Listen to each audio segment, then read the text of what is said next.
आज लैलतुल क़द्र है और अल्लाह के नबी सल्लल्लाहु तआला अलैहि वसल्लम ने इरशाद फरमाया,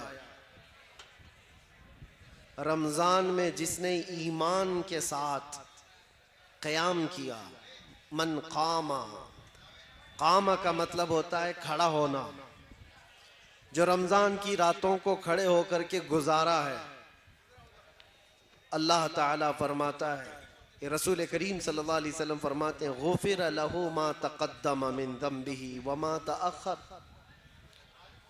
औ कमा क़ाल, उसने अब तक जो कुछ भी किया है वो सब गुनाह उसके माफ़ कर दिए जाएंगे। रमज़ान में खड़े होने वाले का बड़ा शरफ़ है, उसकी बड़ी सआदत है। तो आज की रात जिनको खड़े होने का मौका मिला है वो खड़े रहें, जो बैठे हुए हैं वो बहुत पहले से बैठे हुए हैं। अल्लाह करीम आज की रात की बरकतें और इसकी सआदतें हम सबको अता फरमाए। इबादत की रात है, अल्लाह करीम की बारगाह में मग़फ़िरत तलब करने की रात है, अपने गुनाहों से तौबा करने की रात है, गिड़गिड़ा कर बख्शिश का सवाल करने की रात है। लिहाजा महफिल हम जल्द ख़त्म करेंगे। बयान मैं बहुत लंबा चौड़ा आपके सामने नहीं रखना चाहता, इसलिए कि मुझे पता है हमारे दो जुमले भी बहुत भारी पड़ जाते हैं।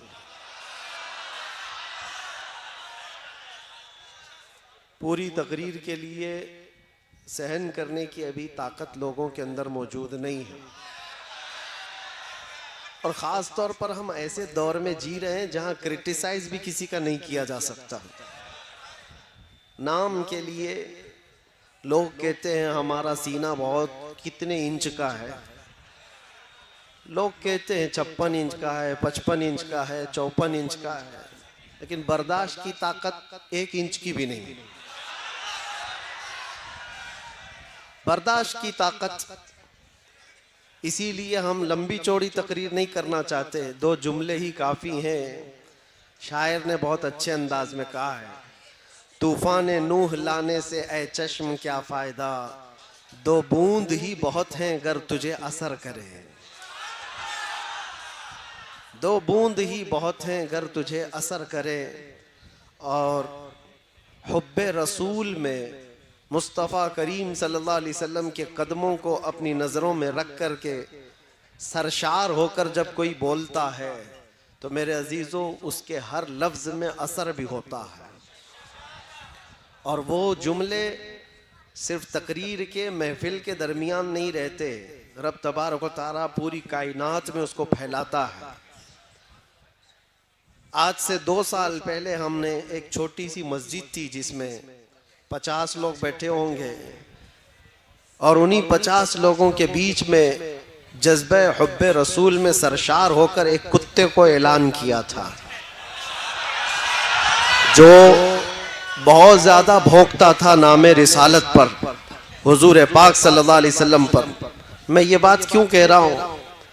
इसलिए कह रहा हूँ कि छोटी मस्जिद में, छोटी महफिल में, लेकिन जज्बा था कि हुजूर पाक की तरफ भौंकने वाले की ज़ुबान बाहर ज़्यादा देर तक नहीं रहना चाहिए, उसका जवाब होना चाहिए। जवाब दिया, लोगों ने कहा आप कर्नाटक में बैठे हैं, कोई शुमाल हिंद में बैठा है, यहाँ से आप अपनी मस्जिद में बोल रहे हैं, वहाँ उस तक पहुँचे न पहुँचे।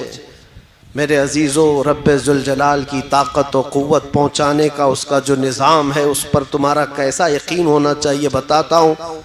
एक दिन नहीं गुजरा था कि बराबर हमने जो जुमला कहा उसकी दुम पर ही पैर रखा गया था।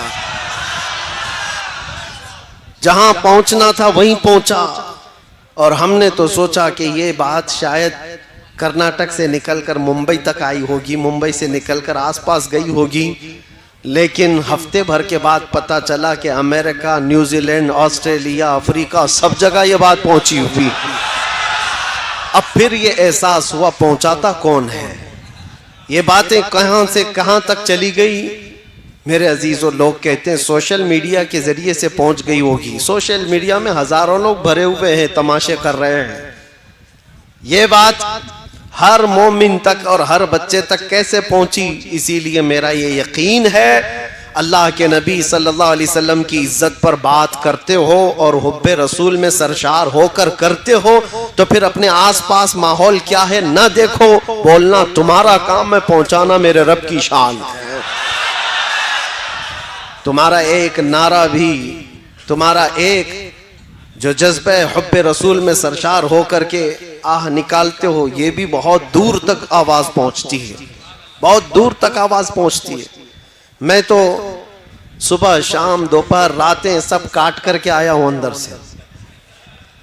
8 महीने अंदर की कड़क जेल देख करके आया। उससे पहले भी कहता था, अब भी कहता हूं, जो हालात है, चोरी करके नहीं गया और किसी की पॉकेट मार के नहीं गया।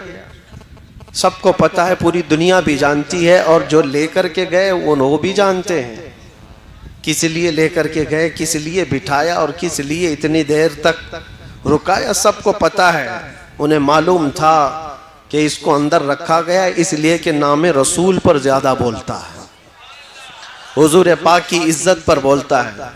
ये बात मैं काफी दिन पहले आपको भी आज मैं बता रहा हूँ। अब मुझे बुलाए हो तो आसपास वाले और सारे वो लोग और जो इंतजामिया लोग हैं वो डरते ना रह जाएं, इसलिए कि बहुत सारी जगहों पर मामलात होते हैं, डराया जाता है, धमकाया जाता है।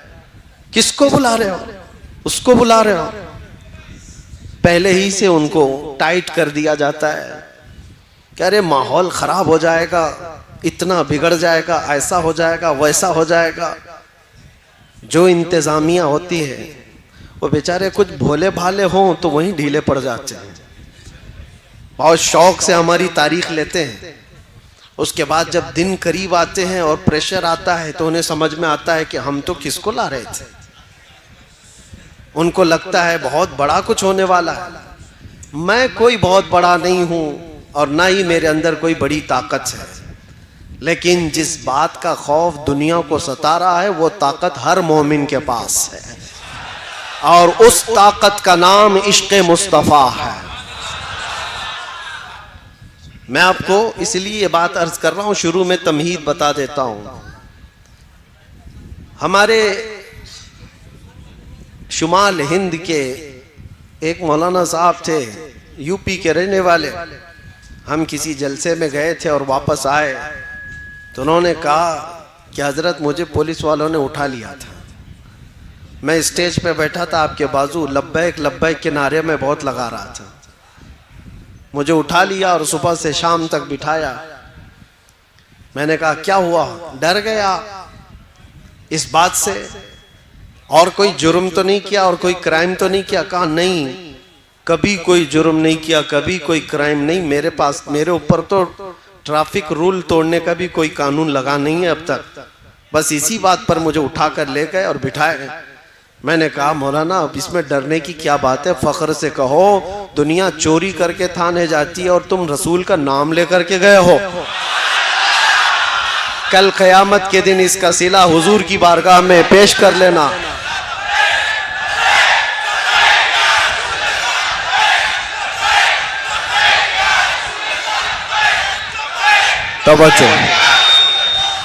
तवज्जो।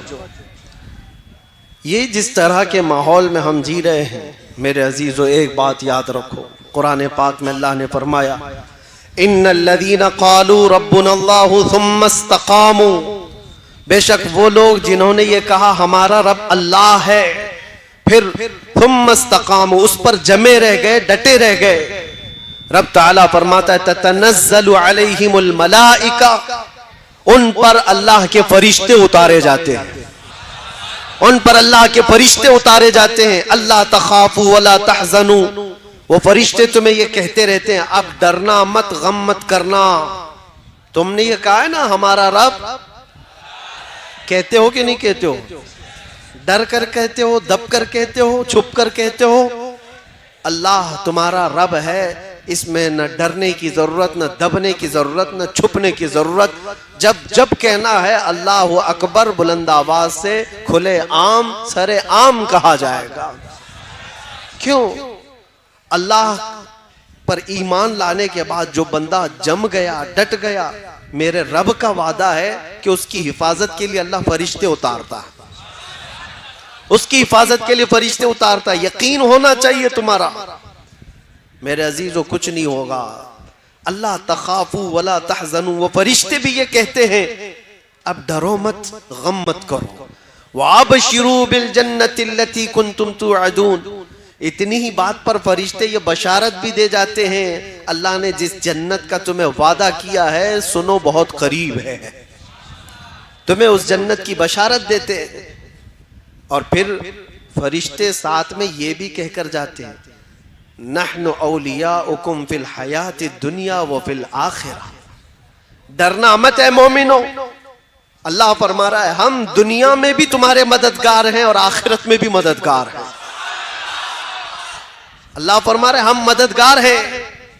वलकुम फीहा मा तश्तही अनफुसुकुम वलकुम फीहा मा तदउन, जो जो तुम ख्वाहिश करोगे अल्लाह वो सब तुम्हें अता करेगा, और जिस जिस चीज को तुम मांगते थे मौला वो भी अता फरमाएगा। जिस चीज का तुम्हें वादा किया गया वो सब अता कर दिया जाएगा। नुज़ुलम मिन गफूरिर रहीम। रब ताला फरमाते, ये कुरान की आयत में पढ़ रहा हूं आपके पास 25वें पारे की। अल्लाह फरमाता है फिर ये मेहमानी है तुम्हारी, मेहमान नवाजी की जाएगी गफूरुर रहीम की तरफ से। किस बात पर ये सारी चीजें किस बात पर मिल रही है? सिर्फ इस बात पर जिसने कहा मेरा रब अल्लाह है, जिसने कहा मेरा रब और उस पर जम गया, उस पर डट गया। आज चाहे उसकी गर्दन पर कोई खड़ा हो जाए, चाहे उसके सीने पर कोई भाला रख दे और फिर जबरदस्ती पकड़ करके कहे इसका नाम ले, उसका नाम ले, उसका नाम ले, इसका नाम ले। मोमिन अगर डट गया, जम गया और कहा मेरी हर सांस पर अल्लाह अकबर ही होगा, तो उसके लिए कुरान में अल्लाह फरमाता है उसकी मदद के लिए मौला फरिश्ते उतारता है।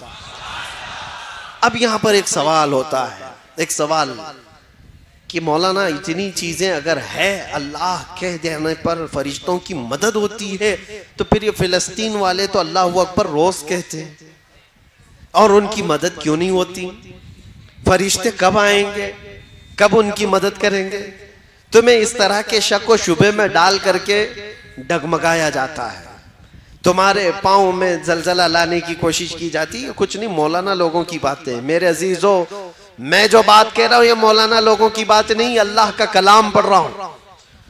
जमीन टल सकती है, जमाना टल सकता है, मगर मेरे रब का फरमान गलत नहीं हो सकता, एक शुबा भी नहीं। कुरान शुरू ही होता है कहां से पता है? अलिफ लाम मीम ज़ालिकल किताबु ला रैब फी। सूरह फातिहा के बाद सूरह बकरा जो है उसकी शुरू की आयत है। अल्लाह फरमाता है ये वो अजमत वाली किताब है, ला रैब फी, उसमें शक की गुंजाइश भी नहीं, शक भी नहीं कर सकते होगा कि नहीं होगा, होगा कि नहीं होगा, ना होगा तो होगा।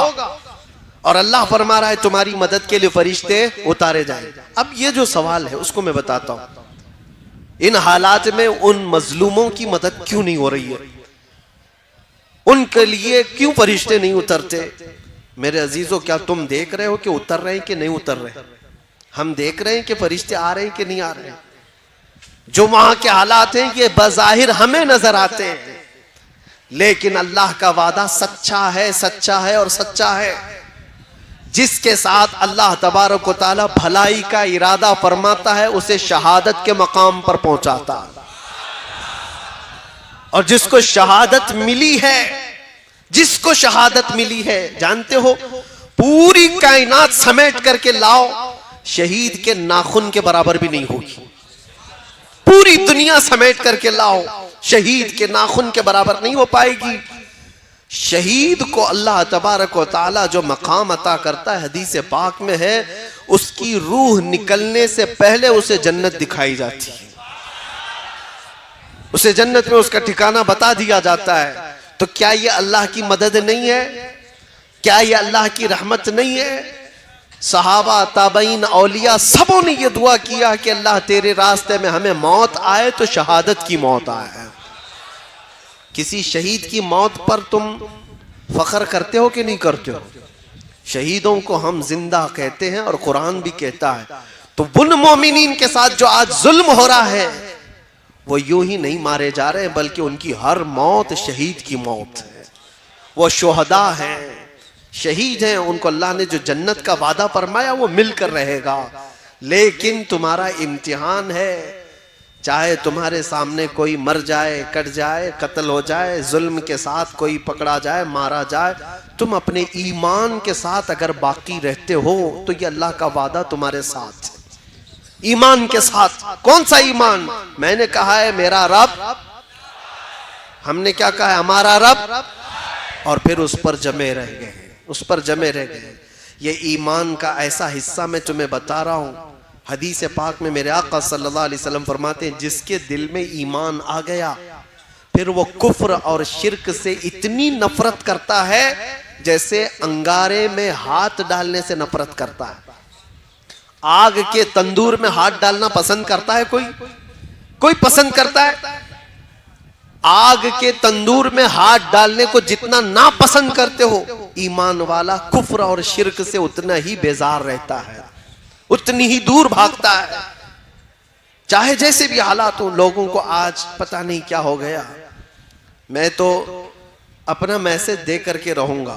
कुरान क्या कहता है? या अय्युहल्लज़ीना आमनू दुखुलू फिस्सिल्मि काफ़ा, ऐ ईमान वालो इस्लाम में पूरे के पूरे दाखिल हो जाओ। आधा तीतर आधा बटेर नहीं होना चाहिए, जो हो पूरे हो जाओ। इनको भी राजी रखेंगे, उनको भी राजी रखेंगे, थोड़ा यहाँ भी लगा लेंगे, थोड़ा वहां भी लगा लेंगे। सुबह इनके पास चले जाएंगे, शाम में इनके पास चले जाएंगे। पार्टी उसके बगैर तो चलती नहीं है। ये बहुत सारी जगहों पर आज के जो हालात हैं, लोगों ने ये समझ रखा है सियासत करना है, पॉलिटिक्स करना है तो फिर सबको राजी रखना है। हम ये नहीं कहते कि सबको राजी ना रखो, राजी रखो, लेकिन अपने खुदा को सबसे पहले राजी करो।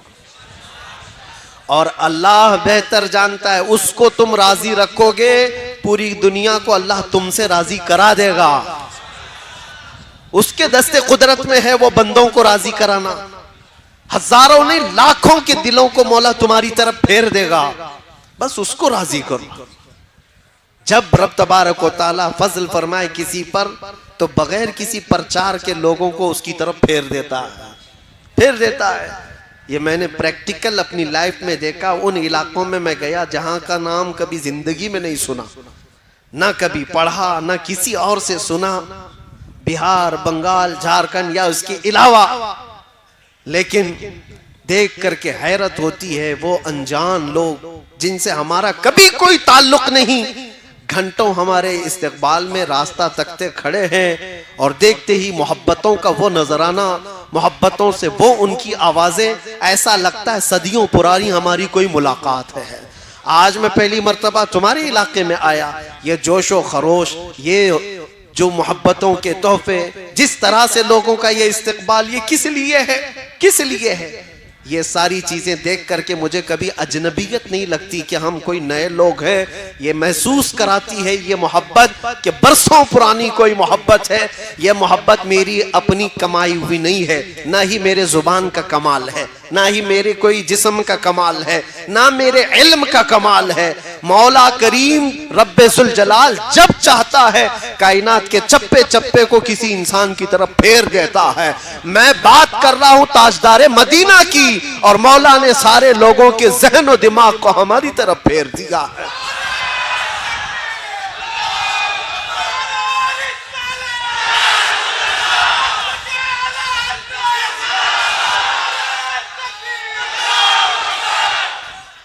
राजी करो उस रब्बुल जलाल को, वो अगर राजी है तो सब कुछ ठीक है।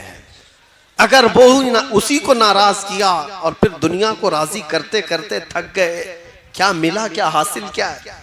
जिन लोगों के पीछे हम अपनी रातें बर्बाद करते हैं, नौजवानों, जिन दोस्तों को राजी करने के लिए तुमने माल भी बर्बाद किया, वक्त भी बर्बाद किया, फिर भी वो राजी नहीं हुए तुमसे।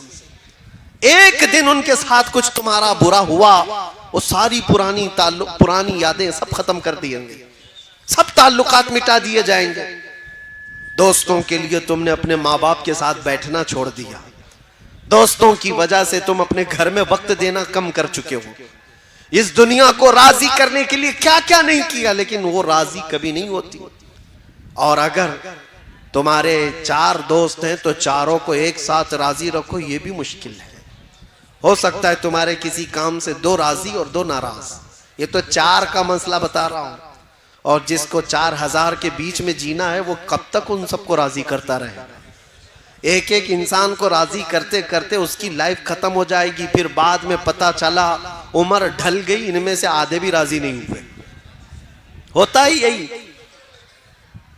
मस्जिद के सदर साहब, मस्जिद की कमेटियां चलाने वाले या मेहराब के इमाम साहब, आप अगर सबको राजी करने पर लग गए तो आपकी जिंदगी खत्म हो जाएगी, पूरे राजी नहीं होंगे, कभी राजी नहीं होंगे पूरे। एक बात याद रखो, तुम्हें रब तबारक व तआला ने ये खिदमत अता की है तो सिर्फ रब्बे जुल जलाल को राजी करने पर लगो। अल्लाह को राजी करो, और अल्लाह अगर राजी हुआ तो पूरी कायनात को अल्लाह खुद अपनी जानिब से तुम्हारी तरफ से राजी करा देगा। वो तुम्हारी मोहब्बत उनके दिलों में खुद डाल देगा। मुझे आज बताओ, सुल्तानुल औलिया गौसुल आजम अब्दुल कादिर जिलानी रदी अल्लाह तआला अन्हु को देखा हुआ यहाँ कौन बैठा हुआ है? कोई उनको देखा हुआ? उनके जमाने का, आसपास का सरकार गरीब नवाज को देखा हुआ कोई है? बरसों बीत गए, लेकिन आज भी तुम्हारे दिलों में उनके नाम की भी मोहब्बत कैसी है? उनके नाम की भी मोहब्बत कैसी? वजह यह है कि वो जब तक जिंदा थे सिर्फ अपने रब को राजी करते थे, अल्लाह को राजी करने पर लग गए, अल्लाह को राजी करने पर लगे रहे, और रब तबारक व तआला ने पूरी कायनात को उनसे राजी करा दिया है। पूरी दुनिया में लोगों के दिलों में अल्लाह ने उनकी मोहब्बत डाली है। एक बात बताता हूं, अल्लाह तबारक व तआला को बंदा राजी करने पर जब लग जाता है, उसका बहुत कुछ लुट गया हो तो भी उसे, जैसे बज़ाहिर कुछ चीजें नुकसान में आ गई, होता है मैं रब को राजी करने के लिए निकला, मेरा वो छूट गया, ये छूट गया। ये शैतान तुम्हारे दिलों के अंदर ये एहसास डालेगा, तू नमाज के लिए जा रहा है, अल्लाह को राजी करने के लिए दुकान कैसे चलेगी? पूरा फुल बिजनेस टाइम है ये नमाज का, इस वक्त ग्राहक को छोड़ के कैसे जाएगा? तुम्हारे दिल में ये बात आई, इतनी देर का तो धंधा नुकसान हो जाएगा, खराब हो जाएगा, यहाँ छोड़ करके जाऊंगा अल्लाह को राजी करने के लिए, ये सब तो चले जाएंगे, दूसरे दुकान से खरीदारी कर लेंगे। लेकिन तुम्हें पता नहीं मेरे अजीजों, तुम्हें पता नहीं, वो थोड़ी देर के लिए तुम उनको राजी करने के लिए अल्लाह से दूर चले गए, फिर वो वक्त खराब तुम्हारे ऊपर इतना आएगा कि घंटों फिर पेशानी रगड़ रगड़ करके मांगते रह जाओगे, फिर मांगने के लिए आओगे। इसीलिए एक बात याद रखो, मैं बता रहा हूं, बुजुर्गों ने यह भी फरमाया कि जो बंदा अपनी दुकान, अपने कारोबार, ये सारी चीजों से छोड़कर भाग कर आता था अल्लाह की बारगाह में, तो उसके कारोबार को चलने ना चलने की कोई टेंशन नहीं है। फरमाया गया कि अल्लाह ताला के फरिश्ते ग्राहक बन करके उसकी दुकान पर आते, किसी न किसी तरह से उसका काम चलता रहे। अल्लाह तबारक व तआला का निजाम है ये। मन काना लिल्लाहि काना अल्लाहु लहु, जो अल्लाह का हो जाता है अल्लाह उसका होता है। फिर मैं उसी बात पर आता हूं, अल्लाह हमारा रब क्या है? इस पर जमे हो, डटे हो, सुनो, कुछ कुर्बानियां देनी पड़ सकती हैं, कुछ कुर्बानियां देनी पड़ सकती हैं। जरूरी नहीं कि हर एक की जिंदगी से कुर्बानी ली जाएगी। वो रब ताला जिससे चाहे अपने नाम पर कुर्बानी ले, जिससे चाहे। तो क्या इस बात से डर कर भागते हो कि अल्लाह ताला की बारगाह में कुर्बानी देने से भागना चाहिए मुझे? सुनो, एक पुराने जमाने की हिकायत है, मैं सुना देता हूं। सुना है कि मूसा अलैहिस्सलाम के पास एक खातून आई, उसके बच्चे नहीं थे, औलाद नहीं थी। उसने आकर के कहा कि आप दुआ कर दे, अल्लाह मेरे हिस्से में बेटा दे दे, बेटी दे दे, कुछ तो औलाद मिले। आपने देखा और कहा तेरी तकदीर में औलाद लिखी नहीं गई, लौहे महफूज में तकदीर में तेरे औलाद नहीं है। वो खातून वहां से मायूस लौटी। रोती गिड़गिड़ाती हुई जा रही थी। बीच रास्ते से गुजरते हुए उसका एक दुर्वेश के पास से गुजर हुआ। एक फकीर अल्लाह की याद में एक दरख्त के नीचे बैठा रहता था। तवज्जो, उसने देखा और पूछा, खातून क्यों रो रही है? उस औरत ने कहा, ऐसा ऐसा है, मैं बरसों से बे औलाद हूं, औलाद मांगने गई तो मुझे बताया गया कि मेरी किस्मत में औलाद नहीं है। उस दुर्वेश ने कहा, घबरा मत, ना उम्मीद ना हो, मायूस ना हो, रब तबारक व तआला चाहे तो उसका लिखा हुआ है, वो फिर लिख करके अता भी फरमाते। जा अपने घर सजदा कर, मैं दुआ करता हूं। वो औरत गई, रोज सजदा करती थी, दुआ करती थी, और ये दुर्वेश इधर उस खातून के लिए दुआ करता था, फकीर। चंद ही दिनों के बाद उस औरत के घर में हमल के आसार, और चंद दिनों के बाद एक खूबसूरत बेटा पैदा हुआ। खातून को बेटा मिल गया, वो खुशहाल। थोड़े दिन उसकी तरबियत करती है, चंद दिनों के बाद दूसरा बेटा भी हुआ, फिर चंद सालों के बाद तीसरा बेटा भी हुआ, चौथा भी हुआ, पांचवा भी हुआ, छठा भी हुआ, सातवां भी हुआ। 7 बेटे हुए। एक दिन हजरत मूसा वहां से गुजर रहे थे, देखा इस खातून को, पूछा, ये किसके बच्चे हैं? औरत ने कहा, मेरे। तेरे हैं? तू ही वो औरत है जो औलाद के लिए शिकायत लेकर आई थी? कहा, मैं ही हूं। कहा, फिर कैसे आ गए तेरी औलाद? कहा, बस दुआ है किसी बुजुर्ग की और अल्लाह की अता है। अल्लाह जिसे चाहे औलाद अता करे, जिसे चाहे अता करे। मूसा अलैहिस्सलाम अल्लाह करीम की बारगाह में अर्ज करते हैं, मौला मैंने जो देखा था वो गलत था या ये औरत झूठ बोल रही है? रब ताला की तरफ से जवाब आया कि तुमने जो देखा था वो भी सही था, औरत जो बोल रही वो भी सही। कैसे इसको औलाद हुई? तो रब तबारक व तआला ने फरमाया कि मूसा, एक चाकू लो और एक बर्तन लो और जाओ अपनी उम्मत में से लोगों को पुकार कर कहो अपने जिस्म का एक टुकड़ा काट करके अल्लाह को दे दे। वो बनी इसराइल कौम है, बड़ी नाफरमान। मूसा अलैहिस्सलाम अपनी कौम के पास आए, अल्लाह का हुक्म है ये। चाकू लेकर के एक थाल में कहा कि जिस्म का एक टुकड़ा काट करके दे दे। सब इधर उधर भागने लग गए। आज ये टुकड़ा मांग रहे हैं, कल कलेजा मांगेंगे। जिस्म काट करके देने वाले जिगरे बहुत कम लोगों के होते हैं, कौन करेगा? शाम हो रही थी, आपका गुजर उसी दुर्वेश के पास से हो रहा था। उस दुर्वेश के कानों में आवाज पड़ी तो वो खड़ा हो गया, कहा, ए अल्लाह के नबी, क्या रब ताला ने जिस्म का हिस्सा पूछा है, टुकड़ा पूछा है? कहा, हाँ। कहा, ये बर्तन दीजिए, और चाकू भी ले लिया, और उसके बाद जल्दी से खड़े होकर इधर से काटा, इधर से काटा, इधर से काटा, जिस्म के जगह जगह से पूरी तेज चाकू से काटते काटते छलनी कर दिया। टुकड़े निकालता गया, पूरा लहू लहान हो गया। मूसा अलैहिस्सलाम ने कहा, अरे नादान, हुक्म हुआ है एक टुकड़ा देने के लिए, जिस्म का इतने क्यों काट दिया? कहा, आपने ये तो नहीं बताया कि रब को मेरे जिस्म का कहां का हिस्सा चाहिए, किस जगह का हिस्सा चाहिए। मैं सब निकाल कर रख दिया हूं ताकि कोई टुकड़ा तो उसे पसंद आए। ये फना, अल्लाह की बारगाह में जो फना है, अल्लाह का जो हो गया। तब रब तबारक व तआला ने फरमाया, ए मूसा, जो मेरी मोहब्बत में अपने जिस्म के टुकड़े निकाल सकता हो, उसकी दुआ पर मैं क्या किसी को औलाद नहीं दे सकता? उसकी दुआएं रब तबारक व तआला के हुजूर जाती हैं। इसीलिए कहा गया, खुदी को कर बुलंद इतना कि हर तकदीर से पहले खुदा बंदे से खुद पूछे, बता तेरी रजा क्या है। ये मकाम कब आता है? जब तुम जमे रह जाओ, डटे रह जाओ, अल्लाह रब्बुल इज्जत की जात पर ईमान यकीन के साथ कामिल रखो। बहुत सारे वसवसे शैतान डालता है, बहुत सारे वसवसे डालता है। आप कहते हैं ना कि हमारा यकीन है अल्लाह की जात पर। हजरत राबिया बसरिया रदी अल्लाह तआला अन्हु के पास एक बुजुर्ग आए, उनसे कहा कि माँ दुआ करो हमारे लिए।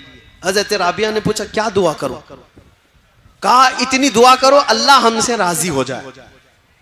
हजरत राबिया ने कहा इतनी बड़ी दुआ करवा रहे हो मुझसे, पहले ये तो बताओ क्या तू भी अल्लाह से राजी है? क्या तू भी अल्लाह से राजी है? उस बुजुर्ग ने कहा माई कैसी बात कर रहे हो, कौन है भला दुनिया में जो अल्लाह से भी नाराज रहेगा? कौन है जो अल्लाह से भी नाराज रहेगा? हज़रत राबिया मुस्कुराने लगी और कहने लगी, ए बंदे खुदा, बहुत लोग हैं जो अल्लाह से नाराज हैं, ये कहते हैं अपने रब को अल्लाह कहते हैं, ये नाराज है, राजी नहीं है अल्लाह से। कहा ऐसा कैसे हो सकता है? कहा हो तो सकता है, करते हैं। थोड़ी सी ज्यादा गर्मी आई तो कहती ये कैसा खतरनाक मौसम आ गया, बारिश आई तो कहती बेमौसम के बारिश आ गई। यानी तुम इस बात पर राजी नहीं हो, तुम मशवरा दोगे कि अल्लाह कब बारिश बरसाए कब ना बरसाए।